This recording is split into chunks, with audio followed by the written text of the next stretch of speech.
like a friend from back home. Hi, this is Gary V. Listen to a Filipino radio experience right here in Las Vegas. PHLV Radio. PHLV Radio. The Asian American Pacific Islander Nurses Association of Nevada presents Healthy Mondays with Apina of Nevada. Start the week healthy and right with interesting conversations on living a healthy lifestyle. And now, your Healthy Mondays host, Dr. Marife Aczon-Armstrong. Aloha! Good evening. Magandang gabi po sa inyong lahat. In Ilocano, naimbag asardam. In Cebuano, maayong gabi. Thank you for tuning in to Healthy Mondays with the Apina of Nevada. I'm yours truly, Dr. Marife Aczon-Armstrong, founding president of the Asian American Pacific Islander Nurse Association of Nevada and professor in nursing at Roseman University of Health Sciences College of Nursing. So here we are on a Monday and ever ready to share with you some important information to keep you healthy. And whether you're here in Las Vegas, Nevada, or Honolulu, Hawaii, or Manila, Philippines, or New York City, California, Canada, or even in Greece, or even in Italy and Africa, all over the world. Thank you for watching us on PHLV Radio, Facebook page, and listening in on Spotify, iTunes. I'm naming all the different access that you can have for our program. Also, Amazon TV. So this is the month of May. So let me read you something about the month of May. And I know last week we featured and launched the Asian American Pacific Islander Heritage Awareness Month. Mental Health Awareness Month has been observed in May in the United States. This month is observed in media, local news, local events, film screenings even. And Mental Health Awareness Month began in the U.S. in 1949 and was started by the Mental Health America organization, MHA, then known as the National Association for Mental Health. The COVID-19 pandemic has had profound impact in the mental health of people of all ages. And now more than ever, it is critical to reduce the stigma around mental health struggles because that stigma often prevents individuals from seeking help. So tonight we have a very special guest, and he's not new to Healthy Mondays, Dr. Rhone from UNLV. He's an assistant professor. Welcome to Healthy Mondays, Rhone. Thank you so much, Marife. It's a great pleasure to be here again with your audience. Yeah, so would you like to share any interesting things about you? Well, I'm a Las Vegas native. I was actually born and raised here. So currently what I do is I am, as you mentioned, I'm an assistant professor in residence in the UNLV School of Nursing. I'm also the program track director for our new upcoming Psychiatric Mental Health Nurse Practitioner program. So we're getting that finalized now, which we're really very excited about.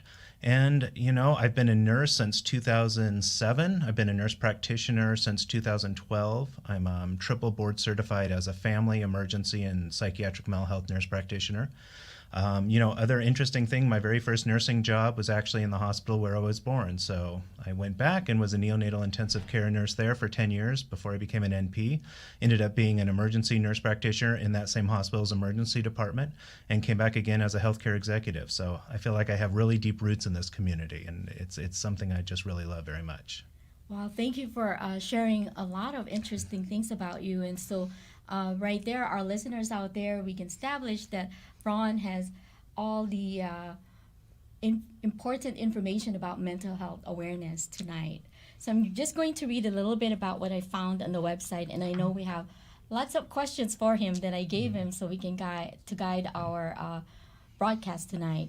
So in 2021, the theme is Tools to Thrive, providing practical tools that everyone can use to improve their mental health and increase their resiliency regardless of their personal situation.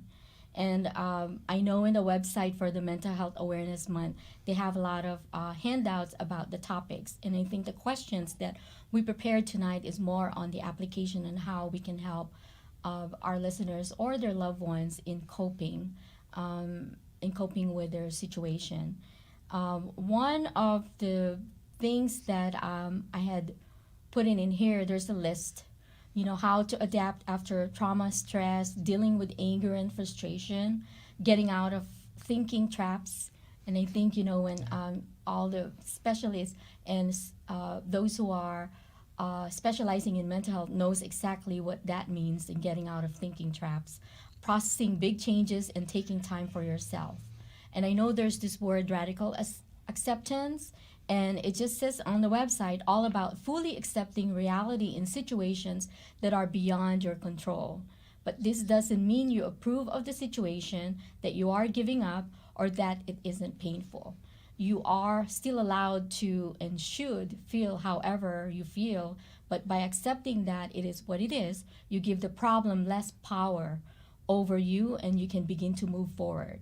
So right now, I guess one of the questions that we had looked at for Ron to address is, how can I control my anxiety? It's a great question. And one thing I'd like to say just as we start, that nothing I'm going to say here constitutes personal medical or healthcare advice. That's something that always has to come from a person's healthcare professional. So I'm just going to speak in terms of generalities. Anybody that's having issues with these concerns should absolutely talk to their physician, their nurse practitioner, their PA, whoever their trusted professional source is, to get answers to these questions. But we can certainly discuss these kind of in general terms. So with that being said, anxiety is a complex subject, but it's also something that's near and dear to all of our hearts. And as beings, we evolved to have to be anxious in order to survive. So if you were out there, out on the plains, hundreds of thousands of years ago as a human, and you heard that lion coming up behind you, you wanted to be a bit jumpy, you wanted to be a bit anxious.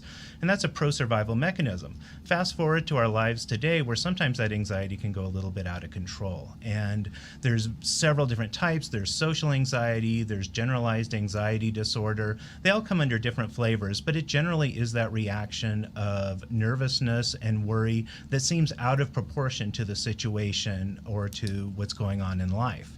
So, with that being said, I think a lot of the topics that we're going to discuss are going to have sort of similar answers, where when we're coming out of the cognitive behavioral tradition, one of the main things is to try to get a little bit of distance from whatever is ailing you. So in the case of anxiety, generalized anxiety in particular, it's defined as a formless anxiety. It's a worry that the person just really can't put their finger on. But usually, if the person can do some reflection, and as a healthcare professional, I'll do this with my patients, if you can sit and write out what you think might be bothering you or what may be causing your anxiety and take a look at your life, sometimes just putting it on paper gives you some distance. And that gives a little bit of a barrier, so it doesn't feel like it's just coming in on you all the time. And with that distance, you can take a look and see, are there issues that I can solve? Are there issues that I can take a forward step with? And, my personal philosophy is that I always focus on the self-efficacy of the person. And that's something that I think comes out of our nursing heritage, where my definition of a nurse is doing for the patient what they would do if they were able to, as well as teaching them to do those things.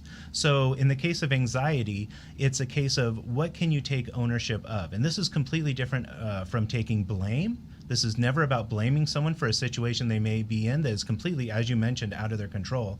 But I think it's actually empowering for us to be able to look at a situation and take some ownership. So what is it that's causing me anxiety? Is it going outside? Is it meeting new people? Is it worrying about my loved ones? Is it worrying about my job? Is it worrying about my health?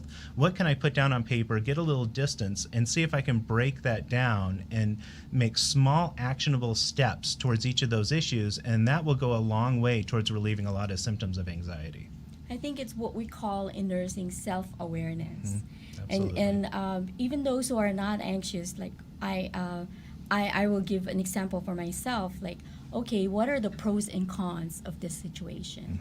And I think you mentioned about writing it down so you're more aware of what's happening. And I think that this concept where now that you are aware that it's happening, what are you doing to cope with it in your coping mechanism? Yeah, and I absolutely. think that I will mention one of the things that I mentioned earlier, especially the one about getting out of the thinking traps.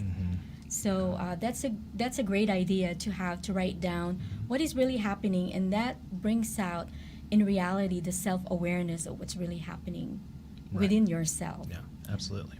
Absolutely. And there's actually a school of therapy called acceptance therapy. So it's ACT, acceptance and commitment therapy. This actually came out of a professor from Reno, Dr. Stephen Hayes. So he's a fellow Nevadan that developed this years and years ago.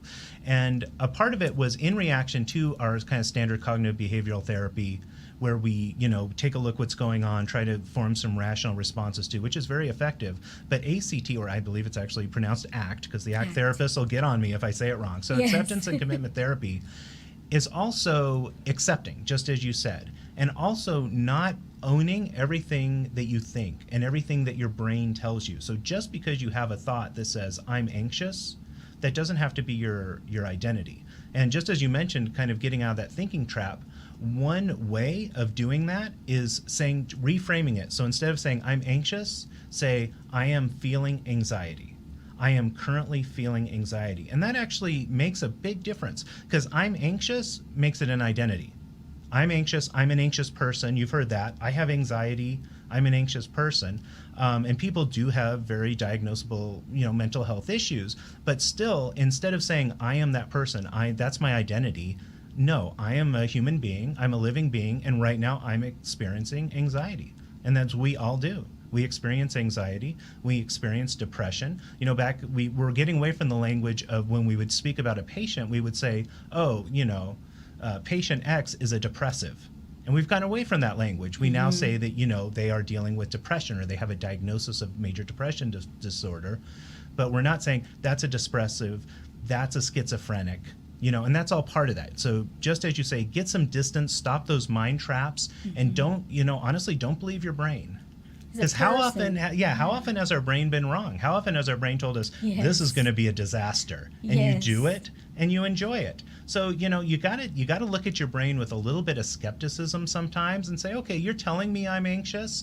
I'll think about why I'm anxious, but I don't have to own that. So questioning it, and I think that as you were explaining about the ACT, I think that, and I think it has stemmed from the CBT that we know of, the cognitive behavioral therapy. And I remember when I was teaching therapeutic communication back in Hawaii, I would have my students write on the board their feelings.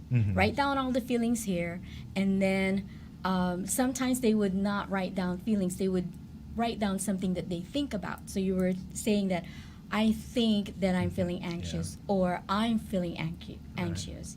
So there's the difference where you're thinking about it, but that doesn't mean that is true.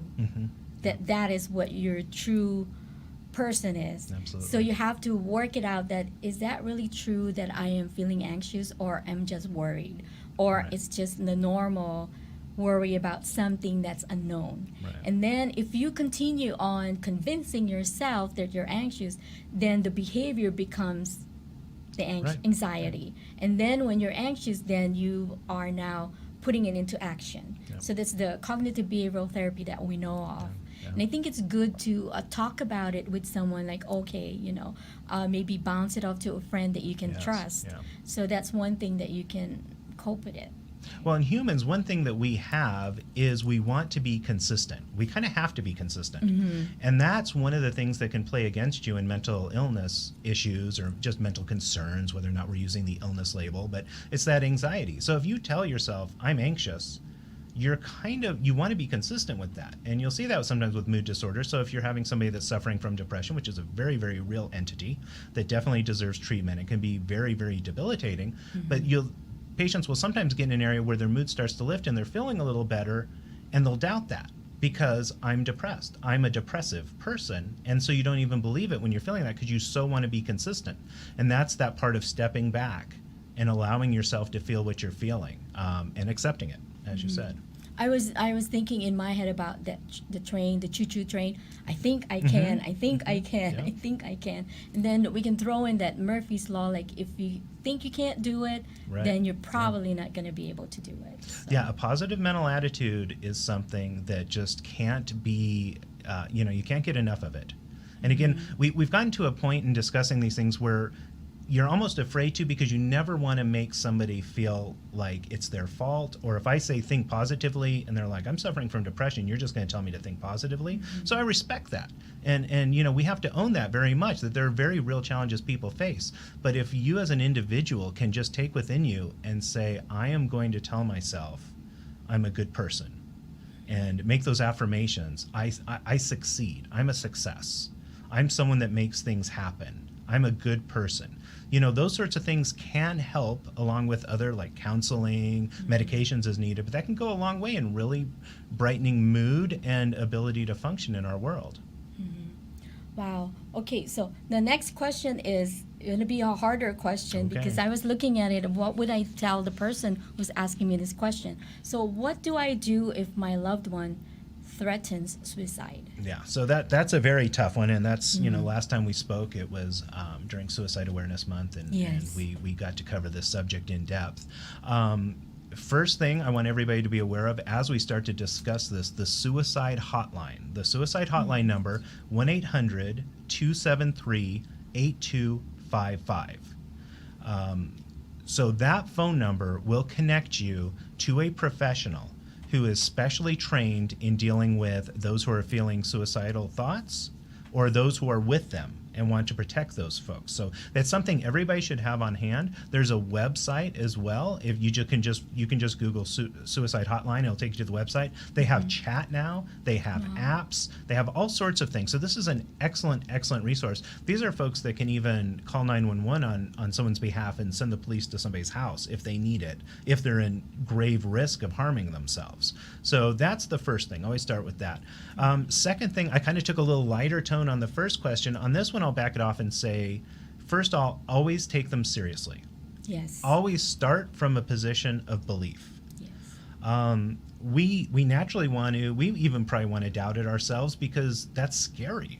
That's scary. So it's a little bit relieving being able to say, you're not serious. It's just because you broke up with your significant other. It's just because you got a bad grade on your test. You're fine. You're not serious. So step one, always take them very, very seriously. Step two, bring in reinforcements if you need. So if this is a family situation, if you can, without leaving the person, bring in other family members or friends or loved ones that can support this person. And just give them that unconditional acceptance. Say that we accept it. Make it clear that you're not frightened by that. That's probably the biggest thing, because it will be scary. As a human being, it's scary for someone to tell you they want to kill themselves, or they're thinking about it, or they have a plan. And when I'm speaking to healthcare professionals, I can give a bunch of details about how to risk stratify and what's more concerning, what's less concerning, what interventions. But speaking to the general public, don't worry about that. Take them very, very seriously. Elicit some help, whether it's friends, family, and or the Suicide Hotline. Be accepting. And then, if you have to, don't be afraid to take that step of calling 911. The final step is always an involuntary commitment. When someone's so close to the point of where they seriously may hurt or kill themselves or others, sometimes you have to take that step. A lot of times you don't. A lot of times you can set to get some crisis intervention and try to keep them in a safe place. But as long as you're there, you're accepting, you're in their presence, keeping them as safe as possible.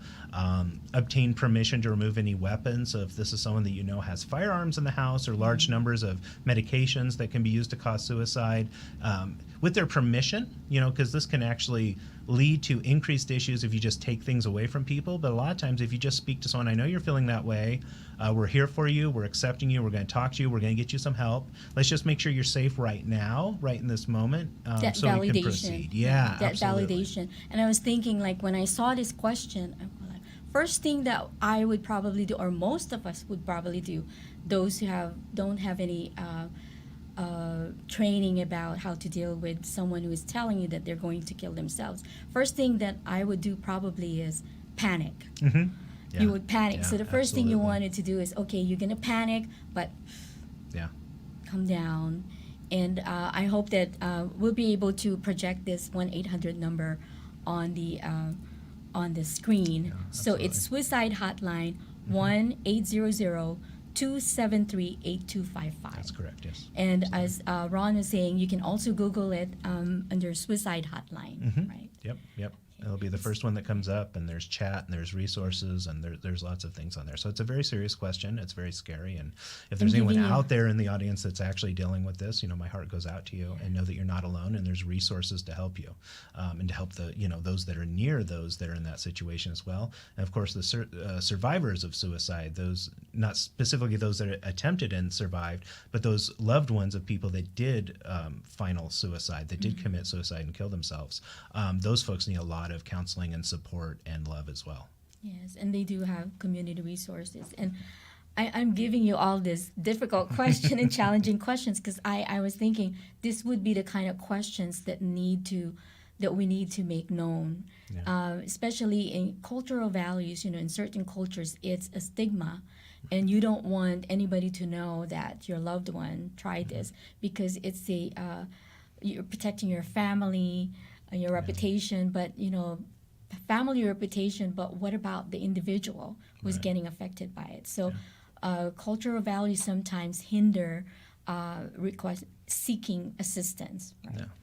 Well, the next question I have is why am I, this is I think more for the younger generation, why am I not as social as everyone else?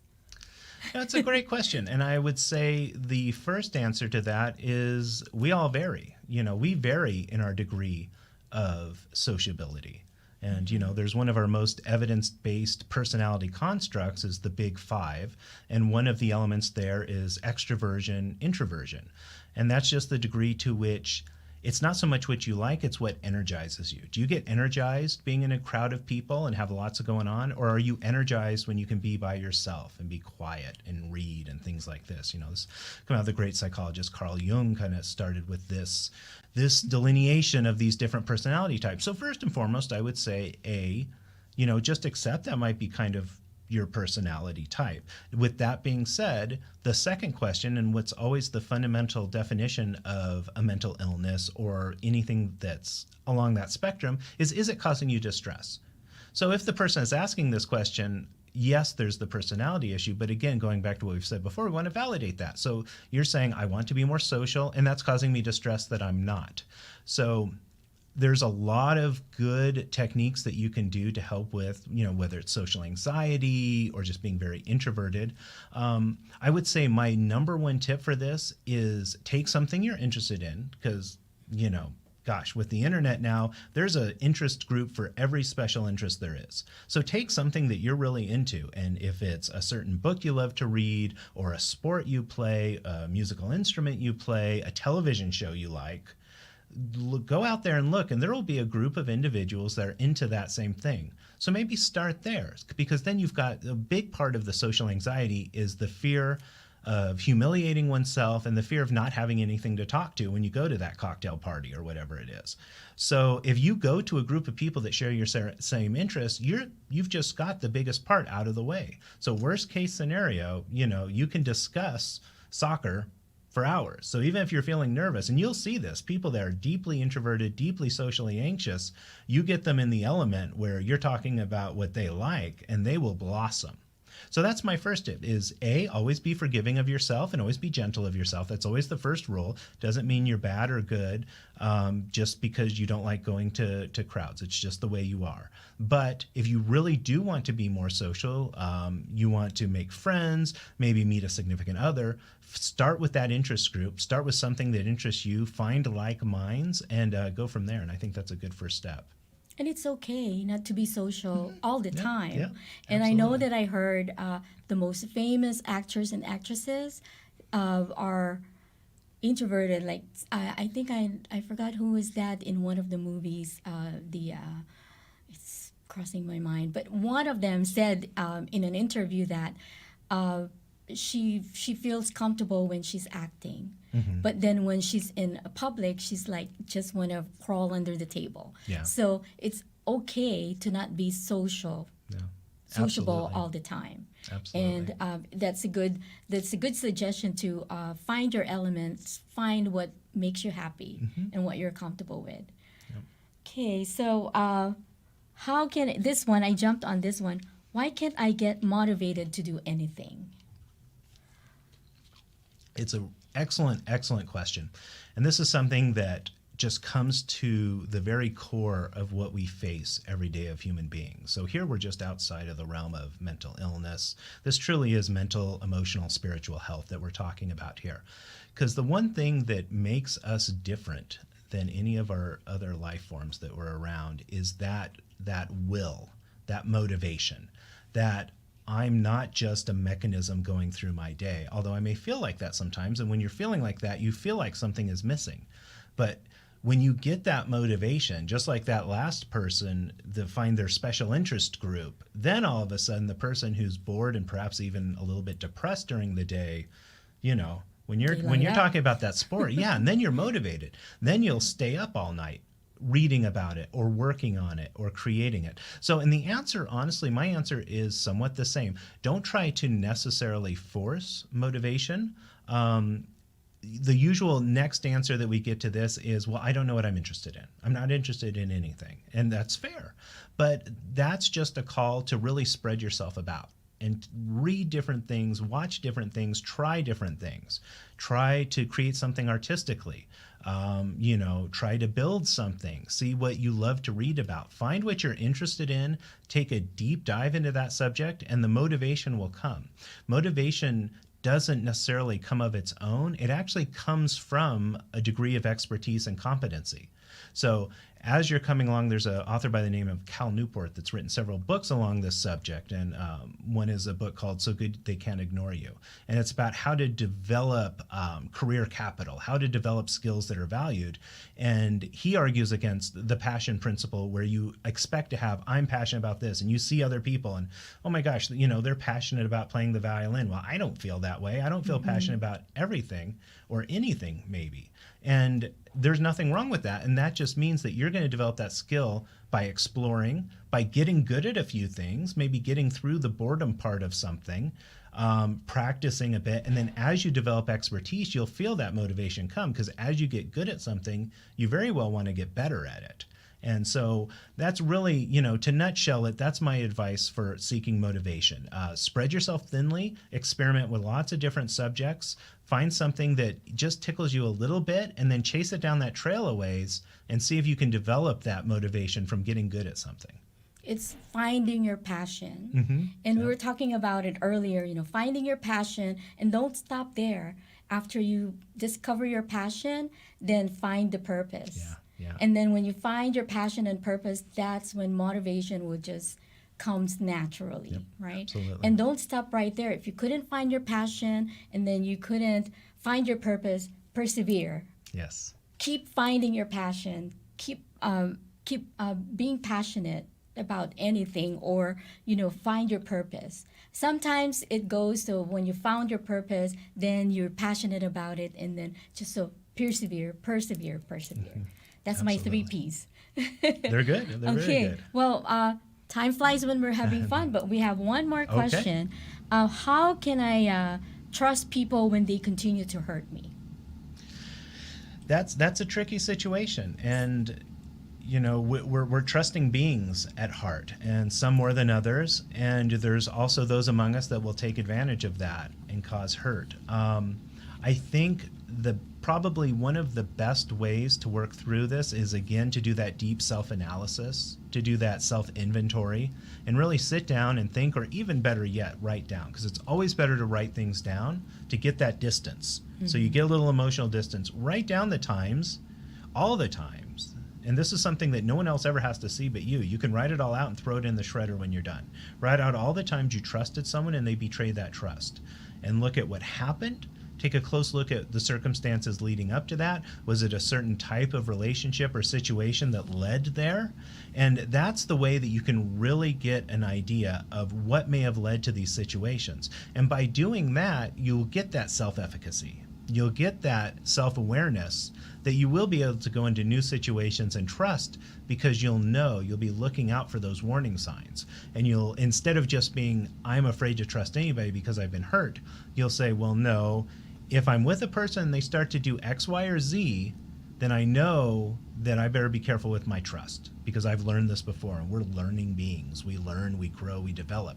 And so you learn. And so instead of generalizing to every situation in life, say, I've had bosses like this before, and I know better than to just keep trusting them, and I'm gonna be cautious and look out for myself. I've had significant others that have been unfaithful or been hurtful towards me, and I can see the circumstances that lead up, and now I know those warning signs. So gaining some awareness, doing some self-analysis and self-reflection will allow the person to move into new relationships and be trusting, because it's just there's no value if we can't trust others. So we just really have to find ways to get past that. Mm-hmm. And I wanted to share something, a short story where a loved one was about to write a hurtful letter to his parents, and I said, don't send it. Mm-hmm. What you do is put it underneath your pillow, go to bed in the morning and read it again. Do you really want to send this? Because you don't want to repay hurt with hurt, because then now you're not a better person when you do that. So I think, and one of the things here that I read from the website is that reminding yourself that you can't change what has already happened. Mm-hmm. And before you can make peace with reality, you have to acknowledge that there's no going back to the way things were. Doing this may be challenging and painful, but by identifying what you can and cannot control, you can turn your energy towards coping with the things you can't change. So, I have some more questions that I didn't share with you, but I think that we'll have to do a part two. Yes, we have to do part two, Ron, with the awareness for Mental Health Awareness Month. So if you are just tuning in, we're almost done, but I wanted to tell you that we were talking about Mental Health Awareness Month. And I wanted to thank Rhone for being our guest tonight with all the really helpful feedback and suggestions that you have for our listeners out there. And we're going to project that 1-800 number. Okay. It could save lives. And it's okay to panic a little bit, but when someone tells you that they wanted to kill themselves, take it seriously. And then acknowledge them. And just like you said, unconditional acceptance, because they're in a crisis mode, and they may or may not do it, but you're the person there who could save their lives. Yeah, yes. So do you have a last words of wisdom to our listeners out there, Ron? Well, I would just like to thank you again for having me on this show. You have the best audience. You have a wonderful audience. You have an audience that's interested in these subjects, that's clearly trying to make our world a better place, that's trying to make things better for themselves and their loved ones. So it's just an excellent audience, and it's a great honor to be able to be here and speak to them. And so I honor that, and I appreciate you very much. Thank you again. And also, thank you, PHLB Radio, Johan, for your partnership. Thank you, Johan. Yes. And on behalf of the Asian American Pacific Islander Nurse Association, thank you, of Nevada. Thank you for listening to us. And again, always remember, every Monday is a healthy Monday. Aloha. The Asian American Pacific Islander Nurses Association of Nevada has just brought you Healthy Mondays with Apina of Nevada.